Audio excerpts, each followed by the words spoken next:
akwai Tinubu na APC mai gwamnati, akwai Atiku da ke PDP wanda ke adawa na biyu, sannan sai jam'iyyar NNPP mai kayan marmari wanda sanata Dr. Rabi'u Musa Kwankwaso yake mata takarar shugaban kasa.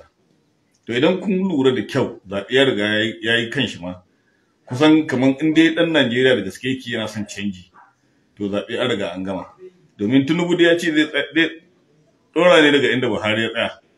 Kaga wanda duk ya ce zai dora kan inda Buhari ya tsaya, to tunda Buhari ya hau har zuwa yanzu yana gaba da shekara 8, babu wani abun alheri in ba abin tsayawa da shuka ma kasar nan. Na farko dai abu guda ukun da ya ce zai aiwatar mulkin shi ba ɗayan da ya yi. Na farko ya ce zai yaƙi da cin hanci da rashawa. To a gwamnatin shi ba amma taɓa samun gwamnatin da aka yi ɓanna irin gwamnatin shi. Sai kuma tattalin arziki. Tattalin arziki ya rugurugu ne ya lalace, domin abin ya faɗa kan talakawa, sai ya da talauci da rashin abinci da abubuwa da yawa.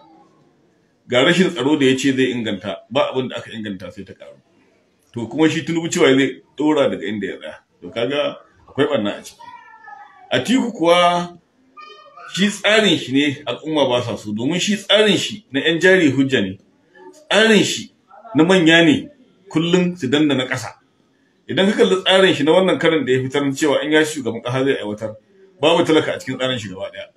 Ta ɓangaren ilimi ba talaka, ta ɓangaren lafiya ba talaka, ta ɓangaren noma ba talaka. Komai ya ce zai saida ne, zai saida koma hannun 'yan kasuwa. To yanzu ma aka ƙare ba da a ce ya koma hannun 'yan kasuwa. Shi ko Kwankwaso in kaga tsarin shi gaba ɗayan talakawa ne.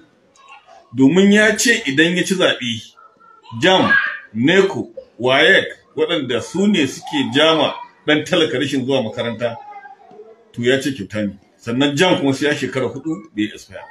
Kaga wannan an taimaki talaka tsakani da Allah.